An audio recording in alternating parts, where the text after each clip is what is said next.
Good day. Good morning, everybody, and welcome to the last day of UK FinTech Week. We're delighted to be here with all of you, and thank you very much to everyone who has dialed in. Today's session is called Managing Scale in Times of Crisis, Managing Your Workforce and Mitigating the Impact of Borders Being Shut. I'm your moderator, Dr. Desmond Marcy, and I'm the Chief Strategist at IC Intelligence. With me on the panel today is Eric Mouillet-Laurent, who's the founder and CEO of Bankable, Yepi Zink, who's the general partner at Northzone, Pierre Leon, who's the VP Growth at MangoPay, Claire Altman, who's the Chief Corporate Officer of Smart Pension, Simon Long, who's the founder and group CEO of WeLab, and Gemma Steele, who's the General Counsel and Managing Director at Dozens. So we have this is one of the biggest issues for businesses at this time. There's so many issues impacting on businesses on a day-to-day level. Of course, there's the practical, professional levels of keeping the business going, and how to keep those cash flows coming in, and never mind keeping your business afloat. There's also the issues of, many of us in FinTech work across borders with global remote forces. There's also the issues of being leaders. At this time, it's important to also lead yourself so that you can lead others. Knowing how to be there for yourself and creating a space where people can talk about those psychological impacts as well of the lockdown. And there's also the economic angles as well about, where we think FinTech's going to go. And there's also, we're stakeholders in terms of the societal setting and how the government, for example, is dealing with the crisis. So I'm going to hand over to our experts on the panel, and I think I'll begin with Eric. Eric, how do you think it's possible to sustain? First of all, how do we keep the business going? Let's get to growth in a little bit. What advice can you give to managers in order to make sure that operations keep going at an unprecedented crisis like this? Well, yes. So hello, everyone. So we were supposed to be. So this is Eric Mouillet. We were supposed to be all on stage. So we're going to. So I'm quite on this webinar, but of course it's much better to see people face to face.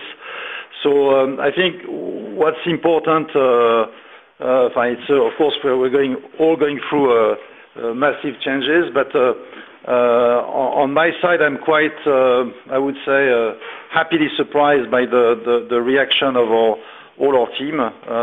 So they all, adapted extremely, quickly. Where in fact it's relatively challenging to work from home. So I think there's a sense of hope here. I think the attitude and I would say the level of energy we found remotely is a big surprise. So I think it's all about resisting. So we are in our business, we're lucky not to be in the restaurant business or where 100% of your business disappears right away. So we provide transactions. So of course we are, we make money every time there's transactions. So it's 24/7. So on that front we have a business that that is resilient. Now I think quite frankly it's all about resisting and adapting. There's very few winners in this crisis. Nobody, there's Netflix, Amazon, and the usual suspect. But in our case, we are demonstrating resilience. So we are not losing much. So we are definitely. But I think we were supposed to be on much higher growth path before the virus. So it's we are organizing the resistance, and we're preparing the exit of the lockdown. Thank you very much for that intervention, Eric. So certainly what I take away from you is that adaptability and resilience is really key. And also, I suppose, being prepared to, maybe realize that you have to change direction or adapt your expectations. So, Claire, what have you found in terms of, the business being adaptable, resilient, and in terms of, how the crisis has affected the growth path of your organization?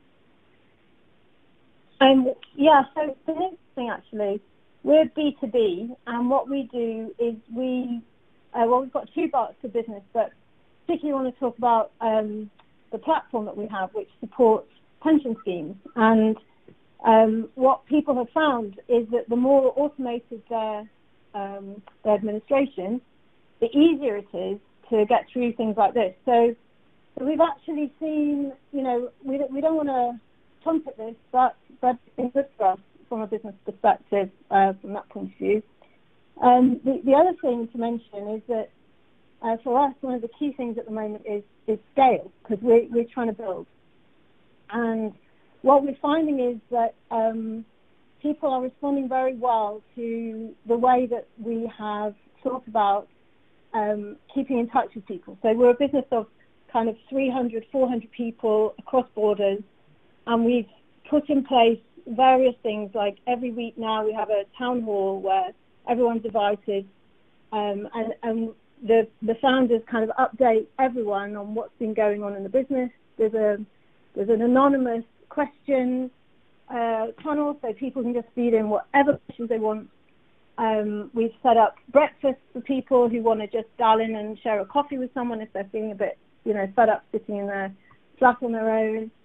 And we've had a huge response, actually, from the staff. We just won a place yesterday on the list of great places to work, because people were kind of recognizing that we're not just kind of giving lip service to the idea that we care about our employees. We actually genuinely do. And this is actually, really being highlighted, I think, during this time, because there's been that need for it. And I think people have felt that that need has been met, really. So that's actually been a huge plus for us, and we're carrying on recruiting and growing during this time as much as any.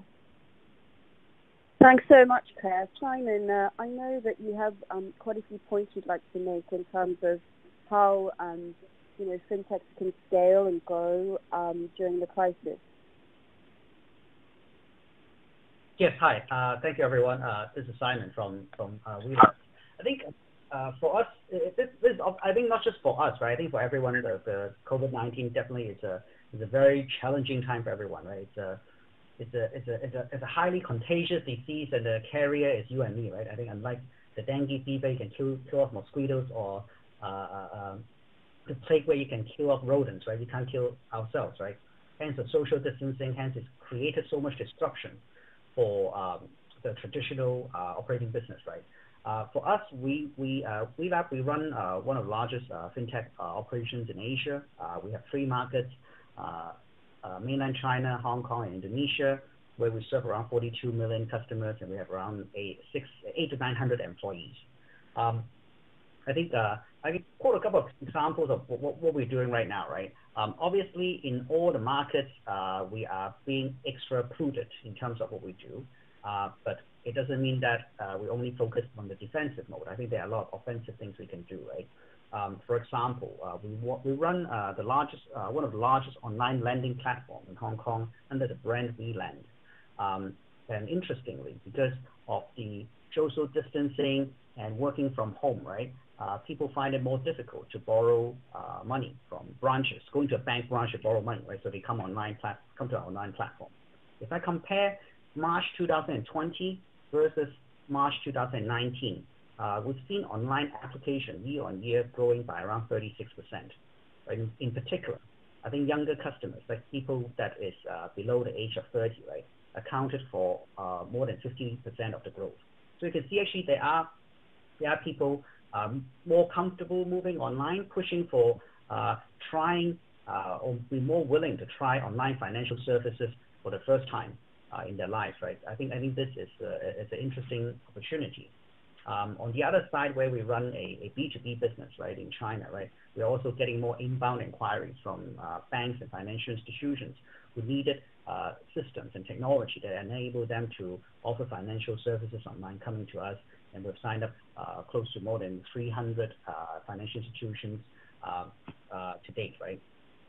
So I think that's one thing, right? I think, and another interesting thing that we launched last week, right, is that the Hong Kong government announced a series of relief measures, including one of which includes giving a $1,300 US per permanent resident above the age of 18, right? So as a fintech company, a homegrown fintech company in Hong Kong, obviously we feel the urge or the responsibility to do what we can do to help the community, right? So what we did was we inspired a lot of different fintech companies around the world, right? We should launch a HK Cash Drop initiative where people can, we launched a survey first and we plan to roll it out in a few weeks where people can just come in, apply, and we can give people the $1,300 ahead of the government. Then when you receive the subsidies from the government, you just return it, and it's all interest-free. So we plan to offer it hopefully somewhere in May if there's sufficient demand, and the government subsidies will probably come in July, August. So you just pay us back, and it's completely interest-free. What we saw was the multiplying effect of government subsidies, where if the government inject capital into the market, people spend, for example, they pay salary, they buy groceries, and the next guy will make a living, and they will spend more, and that's how it kickstart the economy, right? So we actually even went to one of the economics professor in a university in Hong Kong and talk about this and say, what is the multiplying effect? And if we can do it earlier to stimulate the economy, the better it is, because there's more opportunity for it to generate the multiplying effect. So it's just yes, absolutely, that. I think absolutely, Simon. I agree with you. And yesterday, I went into a session with the London Stock Exchange where they were looking at the economic environment and sectors that are doing well. So there certainly are, I agree with you, for fintechs, there are actually opportunities to grow in the new sort of normal. And certainly the tech sectors, everyone, the wider tech sector as well, because everyone's moving online due to the lockdown globally. We're seeing that there are opportunities for growth. I just want to swing over to Yepi. Yepi, do you see opportunities for growth, and what has been the experience of your business at this time? Yeah, I think this is the way we look at it. This is all about shifting gears. This is not, the unhelpful comments are when people think of it as a blip or they're mourning the past and wishing for the past to come back. In economic terms and business terms, things are different. And the quicker you get your head around that, and the quicker you start thinking about what different mean and how do I reposition my business, how do I become effective? And I don't, by that, think of the lockdown. The lockdown is a short-term thing. The following recession or tighter credit markets and lower spending amongst households and low IT spend amongst businesses is a given. What's not a given is whether it's going to last 2 years or 5 years. As a rule of thumb, if you look at the last 5 crises, it's the deeper the dip, the longer it takes. So I think you can expect this to be longer than certainly the last one in terms of coming out, and that took 3 years. So the way we look at it is, it's all about now working through the businesses, making sure that we think, how do we make sure we have a product market fit for what we do looking forward? We don't really worry about growth right now. It doesn't really matter. What really matters is how you emerge out of it. Cash matters, because if you're going to grow on the other side, you need cash.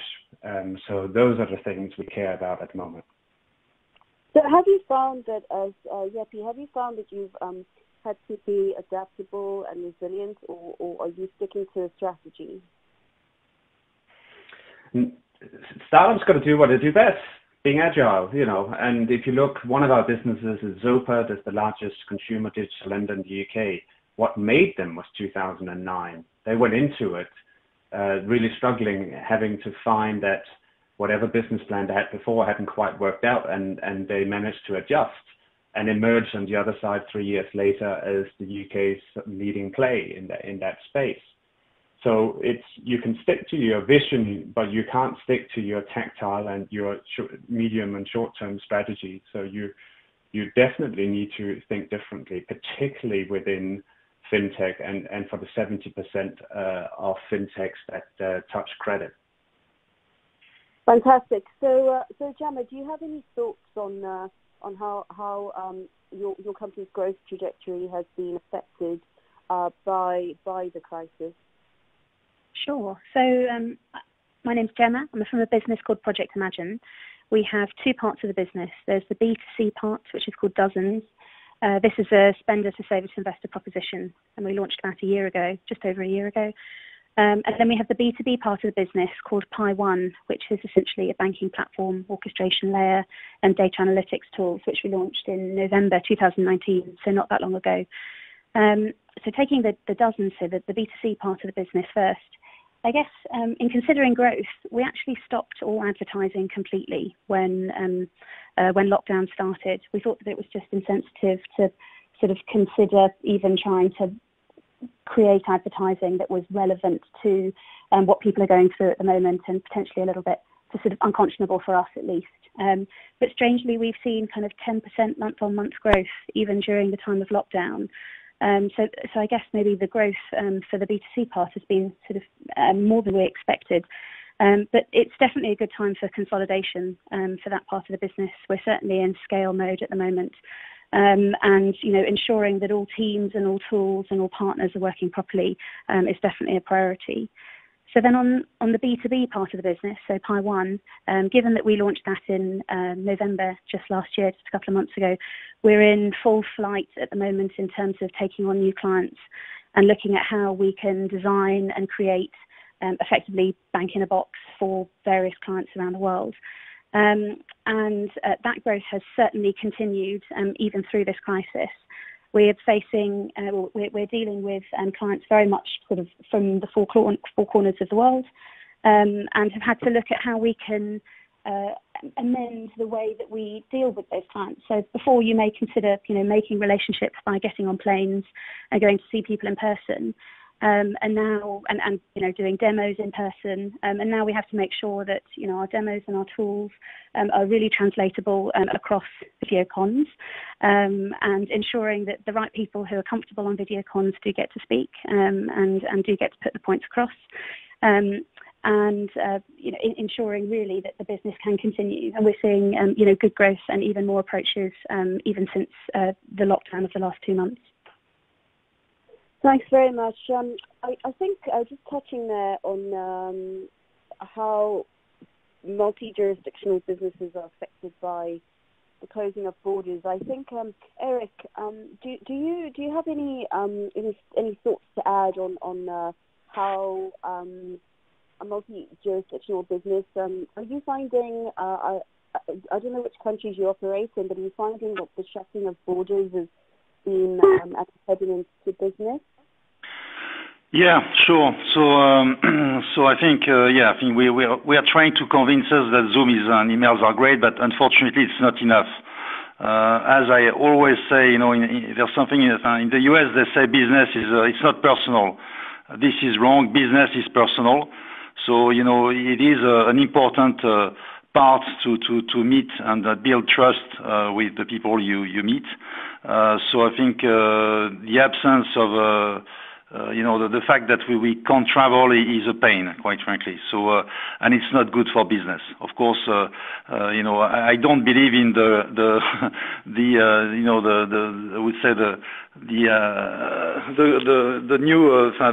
new normal is not the introvert. I think we need to be communicating with others. And business, it's all about an exchange.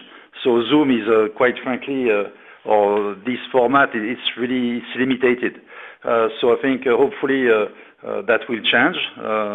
And I think maybe we'll use digital tools a bit more. But in effect, it is very, very bad news for business not to be able to meet counterparties. Whatever you want to do that. I mean, if you do strategic stuff, you can't do that on telesales. Otherwise, we would have done that since inception. Yes, I mean, let's call a cat a cat. Staying home is bad is not great for business. So of course we need to adapt to what the rules that are in place. But hopefully after the lockdown, we'll use that probably more. With less. Maybe we'll travel less, but travel is essential to business. Yeah, I want to be a bit of a devil's advocate. I mean, I get what you're saying in terms of transacting and meeting business counterparties, but we're dealing in fintech.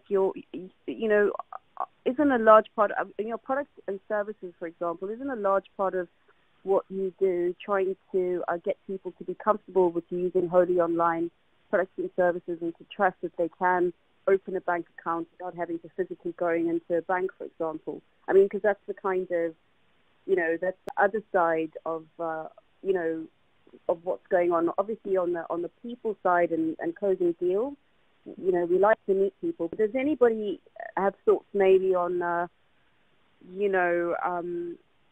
whole aspect of trying to build trust in digital products, and maybe that is in some ways an opportunity for FinTech? I don't know. Maybe let me ask Simon, do you have thoughts on that? In terms of building trust with digital products, right? Hello?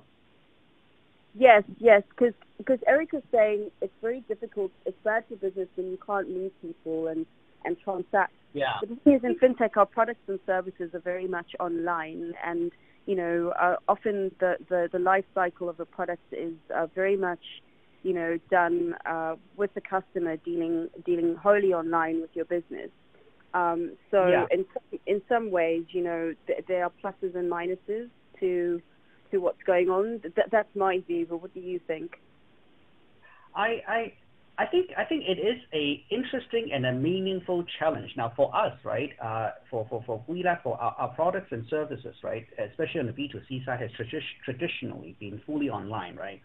So we can share a little bit about like how we've done so, right? And so hence that's why I said earlier, the social distancing didn't really affect the volume as much, is because we've always been trying to build the trust factor and a convenient service through better user experience, right? I think one of the competitive advantage of what we have versus a traditional bank, a lot of it is about the speed of execution, agility, and being able to deliver a superior customer experience without talking to anyone.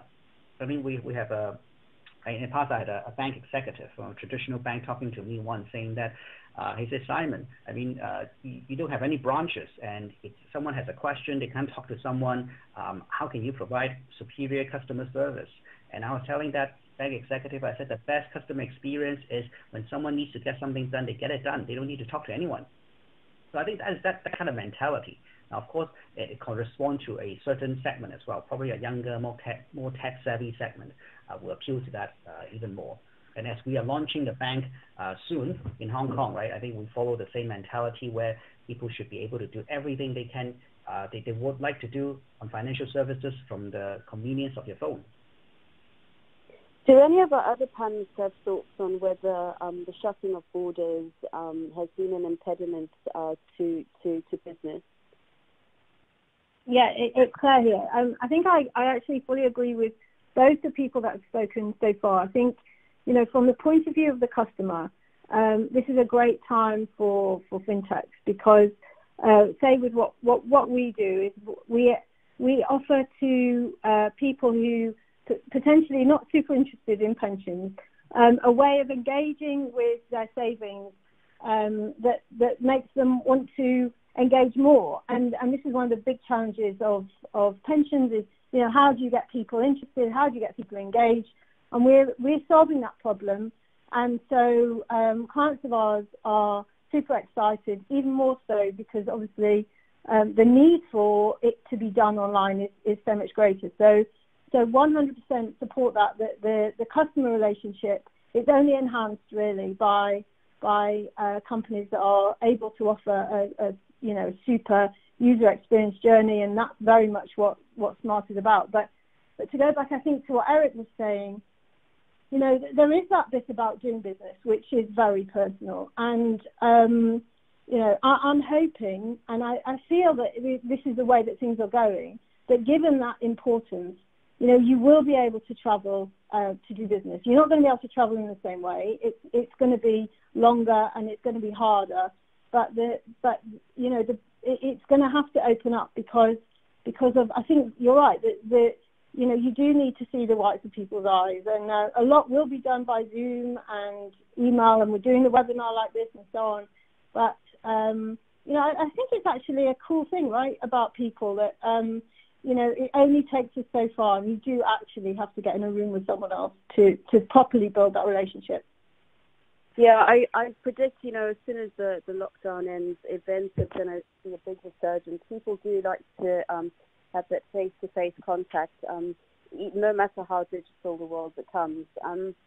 Just Claire, on that point, I don't know how many jurisdictions do you operate in, and are you managing a global remote workforce?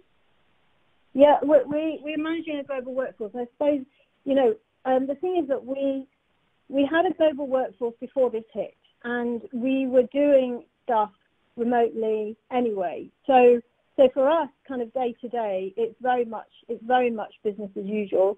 And we, as I kind of said before, we already had in place a bunch of structures stretched across the business in order to reach across borders. So like I said, we have this town hall every week where everyone dials in, and we've got an update on what's going on, and quite a detailed update, and there's kind of no holds barred as to what questions people are asking. As I say, we did a thing over Easter where, every day over Easter, if there was like an hour slot where people wanted to just dial in and say hi, they could, and there were people on the exec on that, which I think was really appreciated. So from that side, it hasn't actually impacted us at all, really. Just broadly because it's the way we're operating. It's the way we're operating anyway. So on the other side, we're building up businesses in the US, in Australia, in Hong Kong, in Dubai, in Ireland, in Guernsey even, and similarly, that those structures already exist. So we're not impeded really in that by what's been going on. Fantastic. Thank you so much, Claire. So I want to move now to more general aspects of management, those that are not geographically determined. I think one of the things that I really would like to touch on in this crisis is particularly, as people are locked down and interacting digitally, how, Gemma, I'm gonna pivot to you. How do you think organizations can, first of all, what can leaders do to lead themselves and to create safe spaces for employees to feel like they can talk about how they are being affected, not just by practical things like having the right equipment and so on, but in terms of how they're coping with anxiety or anything else that they might be going through?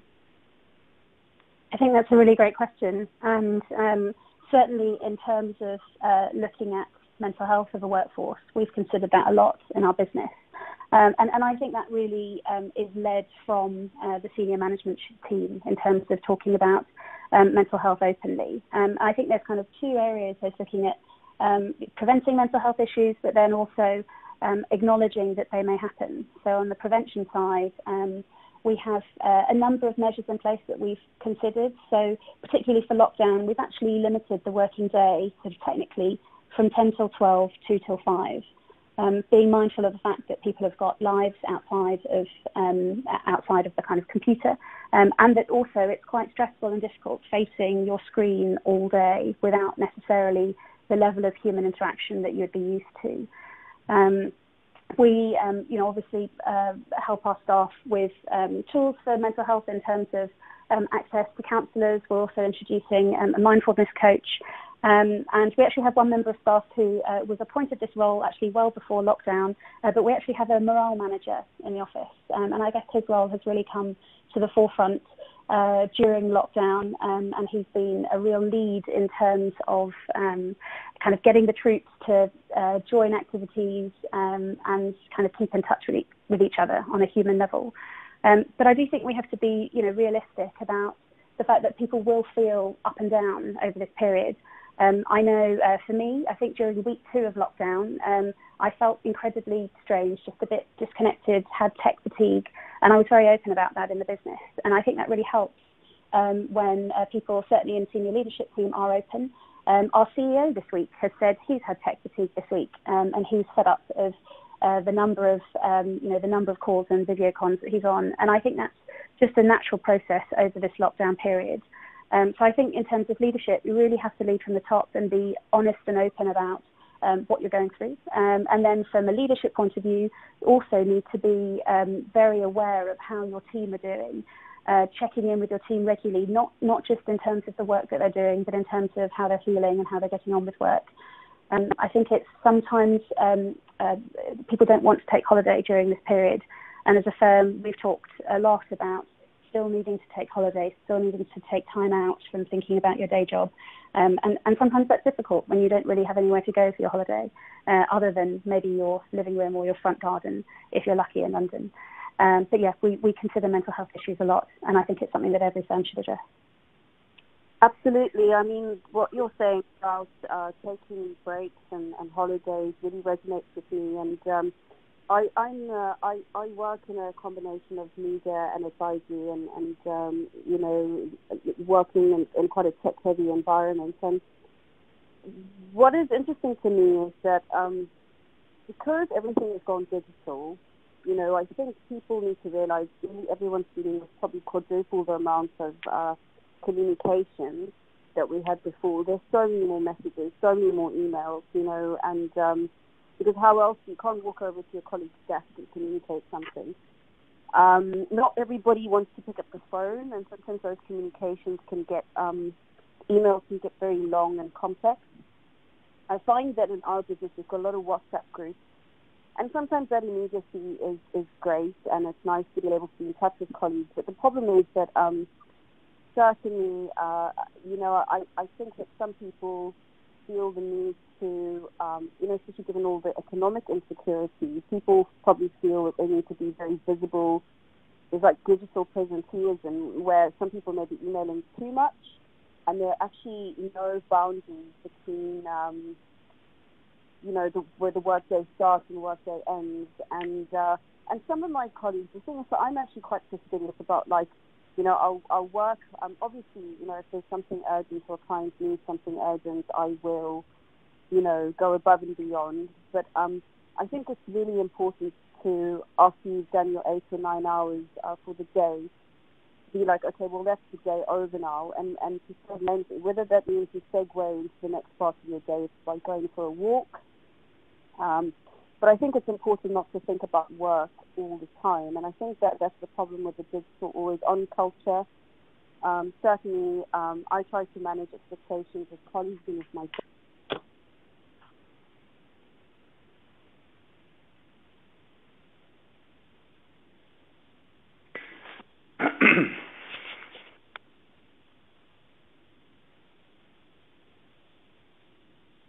Did we just lose our moderator, I think? Excellent. I think I think the point was around kind of switching off at the end of the day. All I can say is I aspire to that. It's hard, right? It just is. If the stuff that needs doing, it's got to get done by someone, right? And but I think it's clever to have. It's clever if you can. Hello, sorry about that. I actually accidentally hung up with myself. Maybe it's time to finish my point. Maybe that's what there's. But yeah, I was just talking about making sure that we segment the working day, and I think for leaders it's really important to make employees feel comfortable to say, okay, now's my downtime, now's the weekend, because I think that the danger of people getting burnt out from being on all the time. Anyway, so I was wondering, Yepi, for example, if you have any how you've been looking after your staff in terms of their... Yeah, I mean, it's exciting, obviously, to watch leadership during these crises. We have the benefit of I suppose, seeing the different types of leaderships people put on display. But what's very clear is that it is a top-down, as it has been mentioned. It does matter to be very visible and over-communicate. And when people talk about mental health, it's still not really particularly well understood. As it so happens, one of our last investments before this crisis was indeed a digital mental health company called Spring Health. And it was very interesting when we looked through it to get the real facts. Something like 10% of the US workforce have a need for some sort of mental health interaction with a coach or with some sort of clinical person. But what is really hard is to do the diagnosis right. And actually, that's where most things fall down. So although there's a lot of talk of mental health and a lot of talk about going for walks, etc., it doesn't really have a whole lot to do with mental health as the clinical side of it. And I sort of encourage everybody to actually go and understand what it means and go on to Spring Health if you wish, which we have sort of rolled out also to some of our companies. But I think it really just comes down to this is a difficult period. On the other side of it, listen, the non-face-to-face is not going to go away. We all want to, longing for getting back to do face-to-face meetings, but the infrastructure for non-face-to-face is woeful. Zoom isn't everything for everyone. APIs are dreadful. There's nothing elastic about how things are adaptable for slower connections or when your moderator drops, etc., etc. Privacy, security.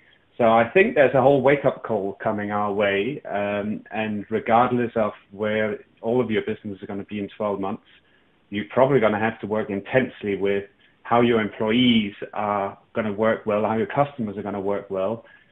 Sure, you can move people along in a pipeline, but how do you discover new customers? And it's very different B2B, B2C. So I think the whole infrastructure there coming that way, and mental health and employee health is how I think of it, is going to be incredibly important, because right now, whether you can't do anything between 12 to 2 or whatever, that isn't the answer. There is something much more sophisticated that needs to happen.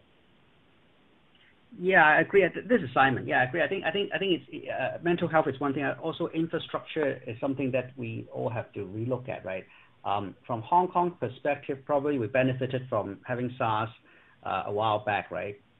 So I saw of the few markets that we have, Hong Kong, it actually rebounds back quite swiftly. I think a couple of things, right? I think number one is when we talk to competitors as well, right? One thing that we felt was interesting was laptop penetration. There are companies with very low laptop penetrations, and because of data security, a lot of companies do not allow their staff to access material or work from your own PC or laptop, right? So being able to have a high laptop penetration actually makes a massive difference in terms of which company can maintain this efficiency. And the second thing is the business continuity plan, right? Which a lot of companies and banks have, but most companies having a business continuity plan is for the case of like 1 day or 2 days you get rained out, snow out, or typhoon, and how you prepare the most essential operation, but not in this case where you need to embrace like 3 weeks, 4 weeks of working from home, everyone working from home. You need everyone to be efficient, right? So I think everyone is going back to the drawing board in terms of how do they redo their business continuity planning. Thanks very much for that intervention, Simon. Eric, I was wondering if you have any thoughts on how leaders can lead effectively themselves as well as their staff at this time. Well, I think there was, over-communication was mentioned before, so I completely agree with that. I think from a staff perspective, the management never communicates enough anyway, and they're right. But I will stress something, I think something very important from leaders today is to show first self-control. Yeah, it's like when there's an incident on a boat, the captain is not the first to be on the safety boat. And I think that goes alongside care and empathy. That's what it's all about. Actually, what pissed me off with this crisis is the reason I've set up this company is to meet people. I like the people I work with. And I like to use Zoom as a tool, but I think the reality is, you've got humans that work together, and that's fascinating to grow people, to help them, to listen to them. So I think empathy is back for me on the number one in the priority of leaders. We need to listen. We need to adapt and react. Yeah, I think one example, and that was mentioned before, is we had a few staff who took some vacation, during the lockdown, because there's no more transportation, there's no more time to read a paper or to read the news on your phone. So you go flat out from 8 a.m. to 8 p.m. Yes, so I think that's a question I ask everyone. We did a survey the first week to all the staff at Bankable, and that's what surprised me. There was it was anonymous, so I could not. But I think the thing was, we have all the tools we need to do our job, but that's not enough.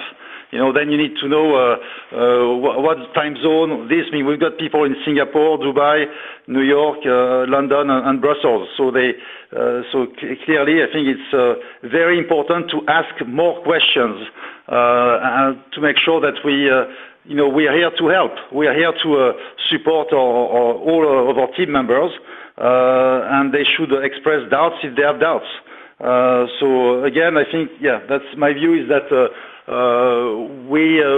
business is human, and we need to take care of the minor doubts they may have. So it's more difficult remotely than face to face. But because you can turn off the image and blah, blah, you can't do that face to face. But I think I will hope that all leaders take care of their team members, listen more, and remain calm. Fantastic. So I think what is interesting is I think everyone's different, and I mean, Eric, certainly you seem to have a strong need to interact with your colleagues and your stakeholders and your clients, but also at this time as well, we're finding maybe people who don't always speak up, a bit quieter, are maybe striving, introverts, and I want to move on to diversity now, and how different people, some people are not enjoying the conditions right now. Other people maybe are finding, whereas in staff meetings, they don't often speak up now. Maybe a digital environment gives them, more of an opportunity to do so. And that being said, actually, I realized that Pierre, I haven't heard from you on the panel. I don't know if you maybe want to talk about how you've seen your staff members, because certainly some people blossom during this kind of thing. But how do you think that the crisis has affected different staff's ability to step forward, and how do you think the crisis will affect diversity? Hello, is Pierre with us on the call?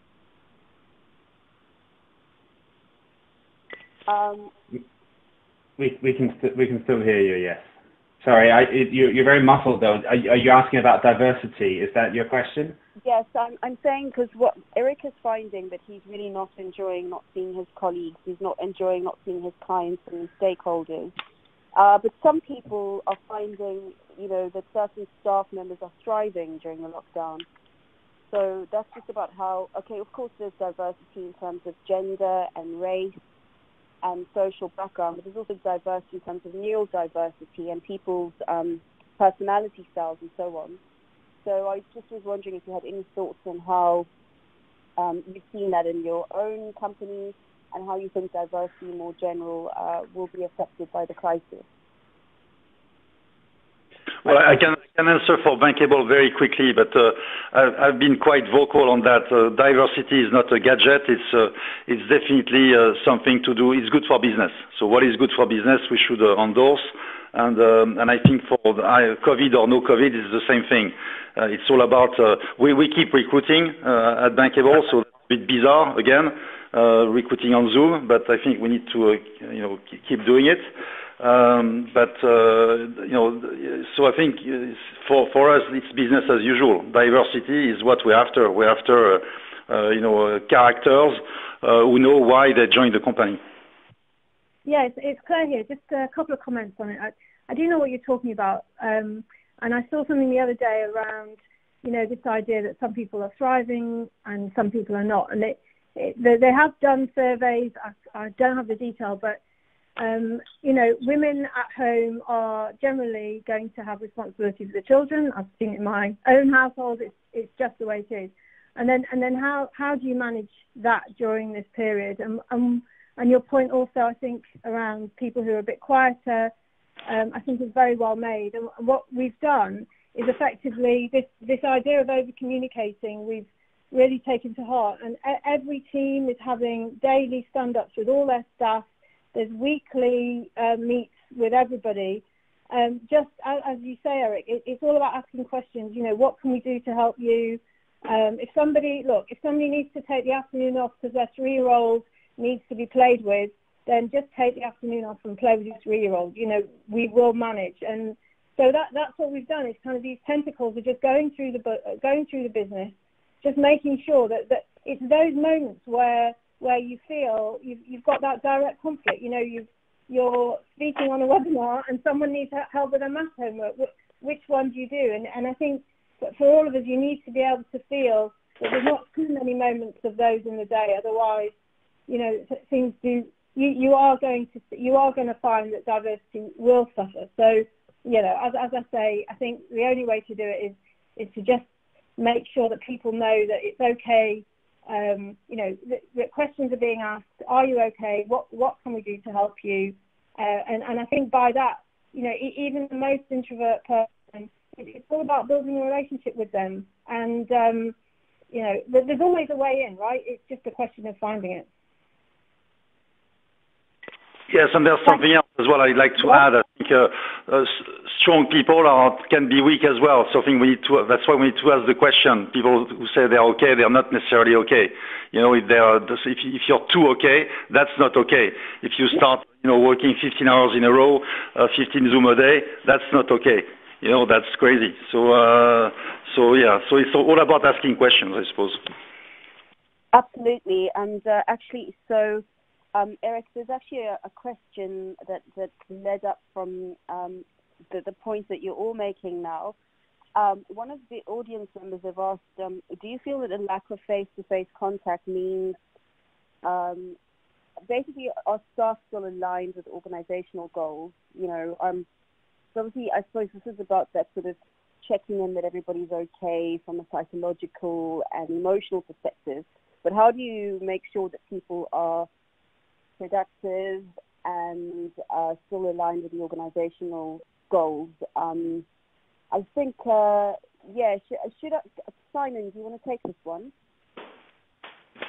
I think as leaders, right, I think what we did was, since the early days, right, we found that there are obviously more quiet employees and people who used to be pretty vocal but turned quiet because of this whole work from home environment, right? In addition to what people talk about having daily stand-up, right? We encourage everyone to just call each other on video calls and tell people, okay, just we don't mind if your background have kids running around. Call people a video call. Seeing people's faces is actually a lot more powerful in terms of communication efficiency than just talking to them. Making an effort. I call most of my direct reports on a daily basis to check up on them and chit chat with them and stuff like that, right? I think just getting people used to that, and people should know that. I mean, for Hong Kong's case, I guess because we have already returned back to normal in terms of going to work, right? So I think people should take comfort that things will return to normal. You go back and see your friends and your colleagues and enjoy your office. In fact, what we did was we even moved office during the COVID-19 lockdown. Literally, in the last week before we finished the lockdown, because we've scheduled to move office, we actually got people to come in, Team A, Team B, to pack the boxes and move, and we completed the whole thing during the COVID-19, and people returned back to the office as normal in the following week. So I think giving people these organizational challenges, working on something like this together, right, actually binds the team and build team spirit as well. Claire, I'd like to add. Sorry, Desiree, yeah. Can I add? It's Gemma. So just thinking about whether employees feel less aligned, I guess this also comes back to the kind of culture of the firm and your values as a business. We worked really hard in setting a culture and looking at the values that we would like our employees to have. And it is a challenge to make sure that people still feel aligned and that culture can then be translated kind of through Zoom, through digital means. And it certainly takes quite a bit of work for a firm to look at how you can shift to then bring in kind of, new cultural aspects, or how you can then continue to build on your culture while not being together. So I think with the question where, the question asking, is there a risk with employees are less aligned? Yes, there is definitely a risk, and you have to work hard at keeping people together and with the same mission. Fantastic. Claire, and I was wondering if you have any thoughts on this question. Yeah, it's interesting. I think I see the thing as bound up together, right? So, as I say, we do a town hall, a really quite in-depth town hall every week, and this is really covering the two aspects, right? One is that human contact. So the leadership team and others who are playing a key role can talk about what they're doing, and it allows people to feel connected. So I think that's the first one. And then the second is then you can use that. As long as you've got these structures in place, you can then use them to address these points. So I think, the really key challenge is to have that communication there. When you've got it, then you can use it for all of these means to keep people from going off the deep end, to keep people aligned with kind of the way the business is going. And I think the irony probably is that because we've actually got to communicate more, there's loads more that we're doing. It goes kind of back to the point I was making at the outset, which is that actually, I think, Eric, you said it as well, we never communicate enough. And this is forcing us actually to communicate more. So the irony is actually we're probably doing a better job as a leadership team now of communicating with people who are working the business about what we're doing, why we're doing it, where we're going, aligning people with the strategy and so on, then I think probably we did before. And I think we're seeing that in the surveys and so on that we're doing, people just genuinely appreciating the effort that's going in. So I wonder if actually we're it's one of the other benefits actually from this whole thing. So Yepi, I want to swing to you. This is related to this question about keeping people aligned with the organizational goals. One of the audience members have asked, how do you keep your employees' spirits up during the new normal? What are you doing to keep your employees motivated? Listen, I think the first thing is to just recognize that this is bloody tough. This is not meant to be, all positive and all, something we embrace, etc. in that way. I think there's a lot to be said for this is going to be short-lived, this extreme lockdown, regardless of what's coming next. And you allow that to dominate and the people to express it accordingly. And therefore, you allow people individually to say, how do you cope best with this? Generally speaking, we have obviously seen, particularly in product teams, productivity stay up. But if, again, I compare across the businesses I'm involved with, people find very different ways. And it comes down to whether you have a particular culture in one company versus another. But all of them are the same. It's increased contact. Yes, it's all of the little gimmick things you can do to facilitate that. But equally, it is just to recognize there is an element here of holding your breath and how long can you hold it for until it eases up. And thank God that Hong Kong is now open and Denmark and Germany reopening and other countries beginning as well. Because if this went on for another few months and we did another of these calls, I think it will be a very different conversation.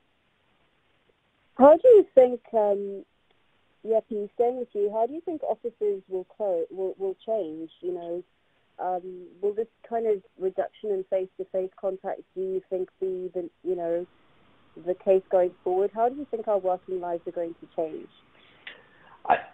I have heard from multiple CEOs that they are generally surprised about the productivity levels, and therefore back to your diversity and I think the flexibility that I think people will feel more comfortable that they don't need to stay mainstream and you have to work in the office as normal. I truly believe there is going to be much more of a different thinking of how important a single office and how you work or to what extent you adapt locally.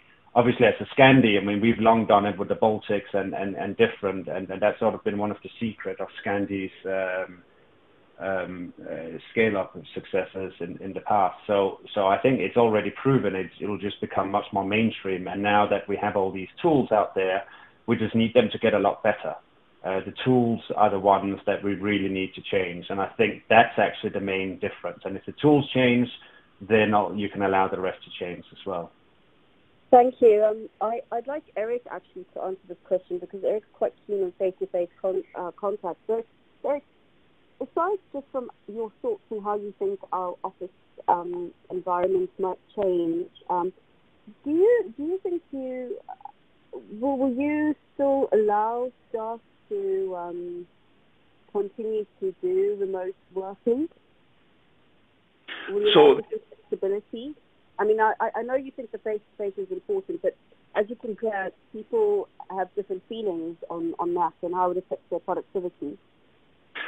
Yes, I think that's on my side. I've never been a big fan of working from home, and I think when you talk to team members, some would say you don't like that because you don't trust us. I said if I did not trust you, you will not be here. So it's not about. So it's time to re-engage with strong trust with employees, trying to making sure we create more bonding because. Company culture, you don't create a company culture at home in a pyjama. Yeah, you need to talk to other people. So fortunately for us, it's extremely important. So we've been branded the friendliest fintech since 2012 because we work with banks as well. We serve banks and fintech. So I think in 2012, being friendly with bank was not too much. The message. It was more banks are idiots and they're going to disappear. So now we've got this. What we're doing a few. We've got some games that we do every week. So it's some things we do at lunch. So it's quiz shows or things where we can all laugh together. But that's all because we met. So for newcomers, it's quite challenging because we see pictures, we see something on the screen, but it's very, very different. I'm sorry, and I'm not going to change.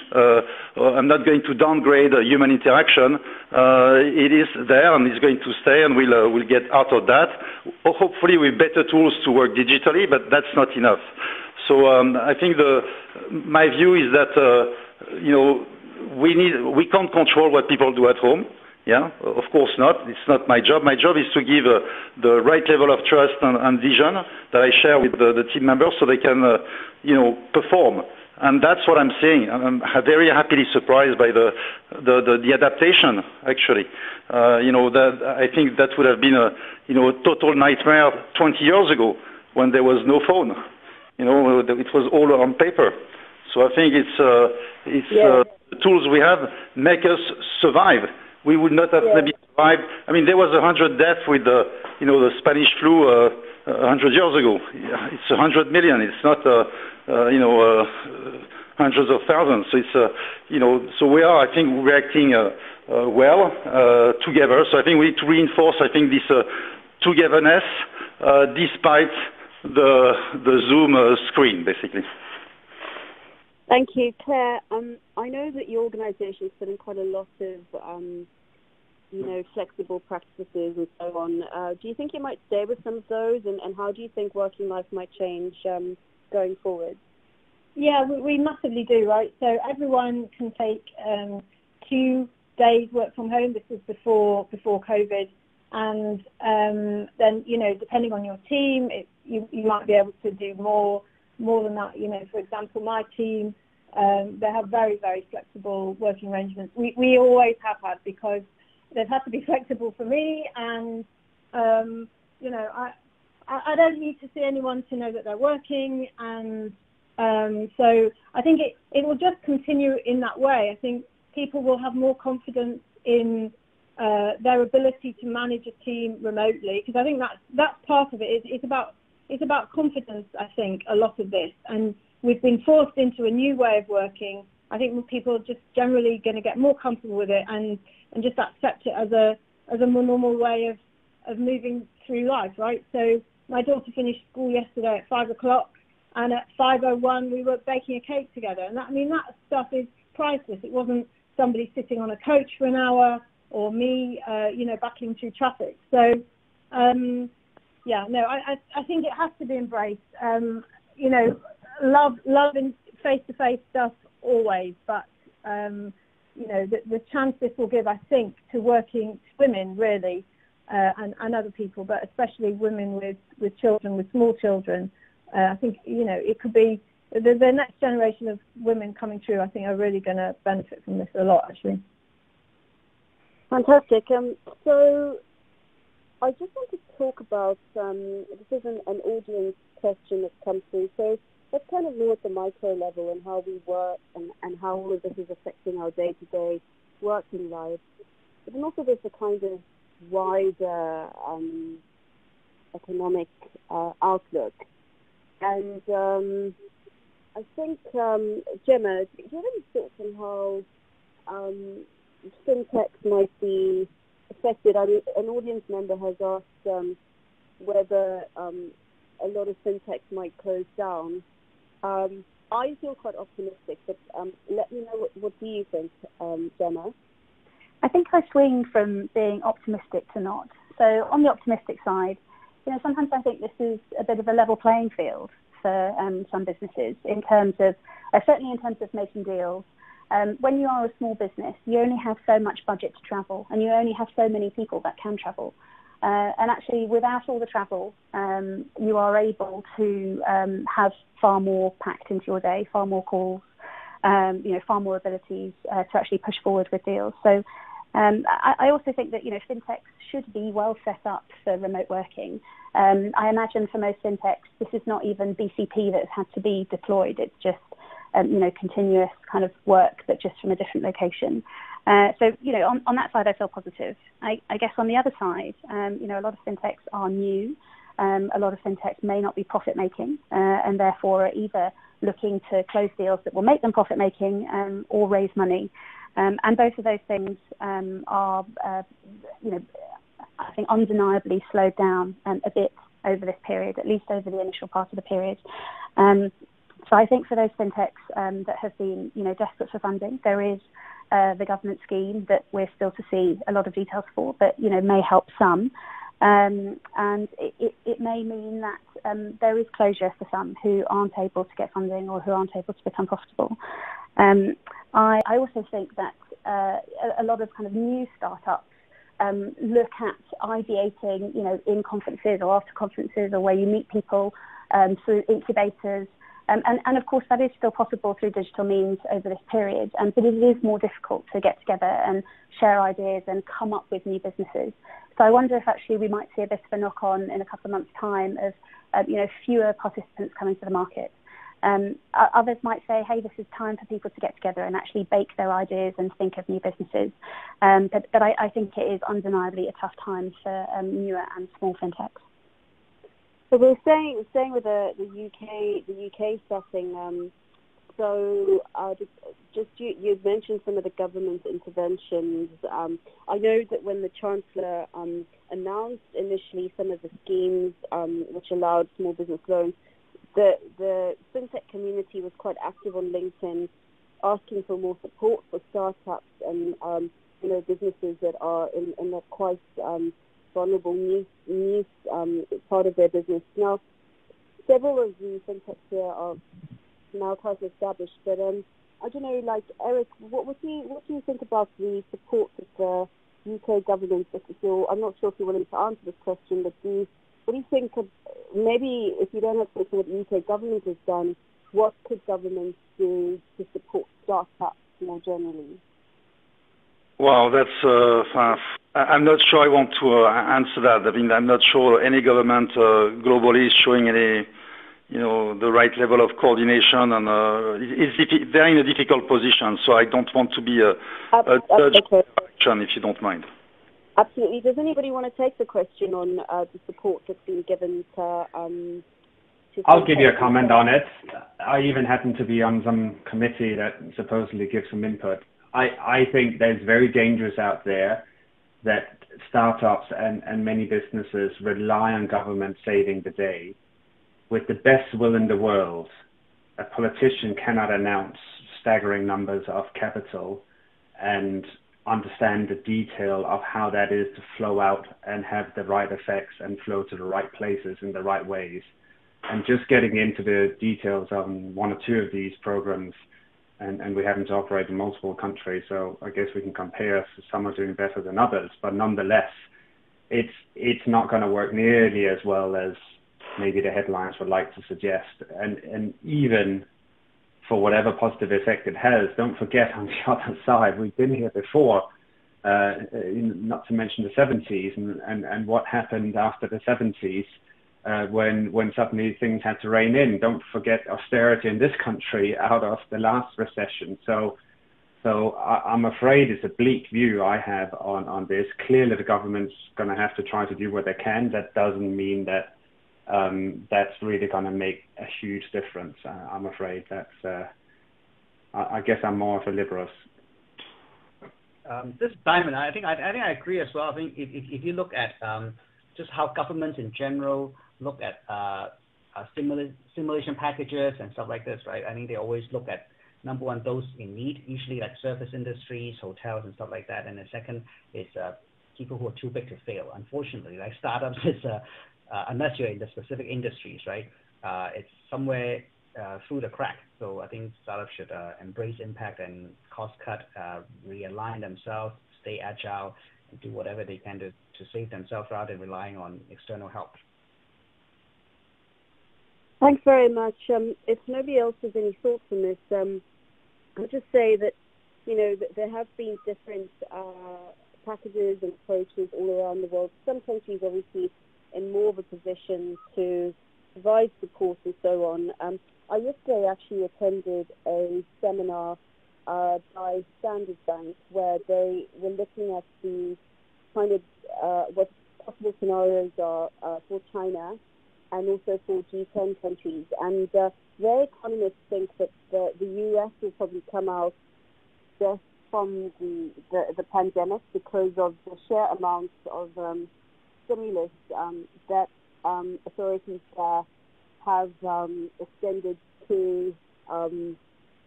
towards the economy and small businesses in particular. So just on another, maybe this question is one for Claire. Do you think that maybe people will be more open to cooperate, in support and pool resources, given the constraints everywhere after the crisis?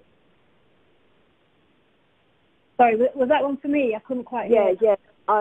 So I'm saying obviously there are constraints everywhere. It's quite difficult to know if the government is opening the taps in the right way and supporting and different countries are going to do well and others not so well. But I was wondering, more generally as a community, do you think that the community, the FinTech community, will be more open to cooperate with one another? Given, especially with established fintechs, with younger fintechs and so on, just in terms of supporting the sector, do you think we'll see more cooperation is the question? I'm sorry, I'm finding it actually very difficult to hear you. Apologies, I can't quite hear. Sorry, I'm asking if we will see more cooperation between fintechs. Oh, yeah, maybe, right? Maybe. I mean, it's an interesting question. I think one of the challenges is going to be that, look, we're a B2B. We also have a workplace pension business, and we have a platform that supports pension schemes, both UK and globally. We are going to be in a very different position from a startup kind of trying to offer, say, banking facilities B2C. we're going to be miles away, right? So I suppose that's going to be, I would think that's going to be the first challenge of the fintech community, because it's going to be incredibly diverse. Can we all get together and work out something together that helps each other? I don't know, to be honest. I mean, maybe, right? And maybe this is the start of something that gets these kind of structures off the ground a bit more, because it wouldn't be a bad thing for that to happen. So possibly this is an opportunity. Maybe we can see it that way. I think, Simon, I'd like to know what you think about this, especially given that you've seen some growth, despite the more challenging conditions. I think in order to survive, any company would be more willing to cooperate. But I think what might potentially be hurting that piece is sometimes trying new things. There's a cost to trying new things, right? You try to cooperate one guy, you need to invest into infrastructure, integration, and stuff like that. Right? I think people will be more cautious. So I think we need to really study them on a case by case basis. But I think everyone is now thinking about how to survive and generate cash flow, right? Fantastic. Does anybody else have any thoughts on cooperation in the fintech community? Well, this is Eric Bankable. So yes, we do. I think it's fortunately we've started cooperating with fintech and incumbents since inception. It's so for people who have not started, it's never a bad time. I mean, we are promoting modular banking. So there's various modules in modular banking, and we have a rule. We wish to partner with any, in fact, fintech who serves banks, and when I call the bank, they're happy. So I think we need we need to be two to tango, and federating, fintech players is definitely key to have to serve larger and larger value proposition at banks and fintech, basically. Absolutely. So we just on like 3 minutes to go. I wonder if I'm just going to each of you for some very quick closing remarks. Yepi, do you have any closing thoughts? Hopefully it'll be over soon. I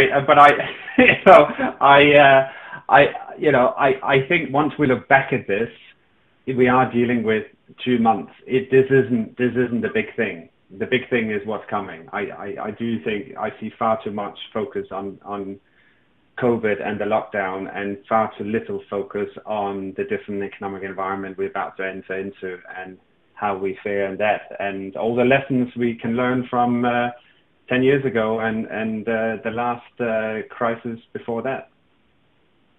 Thank you. Gemma, do you have any closing thoughts? While, the lockdown is a difficult time and the times ahead are likely to be even more difficult, I do think that at least Britain has kind of been brought together. I've enjoyed kind of a bit more cohesion with people. I've enjoyed a bit more of a community spirit, even amongst the fintech community. And I really hope that continues after the lockdown, particularly because I think we've got tougher times ahead. Fantastic. Simon, do you have any closing thoughts? I think I agree with everything my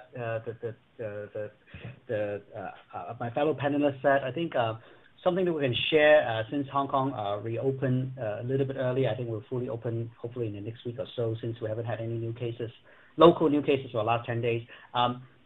We did something sort of like nice and sweet for our employees. We actually created a welcome pack. So we got the senior management, the top management of the company to come in early on the day everyone comes back to office, back to normal, and we prepare a welcome pack with hand sanitizer, mask, vitamin C, and like drinks for them. And we just put it on the table. Obviously, we don't encourage all of them to gather together for social distancing purposes. And everyone really appreciate it. We have 30 seconds to go. Unfortunately, I'm going to have to stop you there because we're probably going to get cut off by the system. But thank you so much to all of you for your time and for your insights. You're all experienced business leaders, and I'm sure our audience learned quite a lot from your very your insights. And thank you so much to our audience who tuned in today, and to Innovate Finance and UK FinTechHK for hosting us. Thank you so much. Enjoy your day.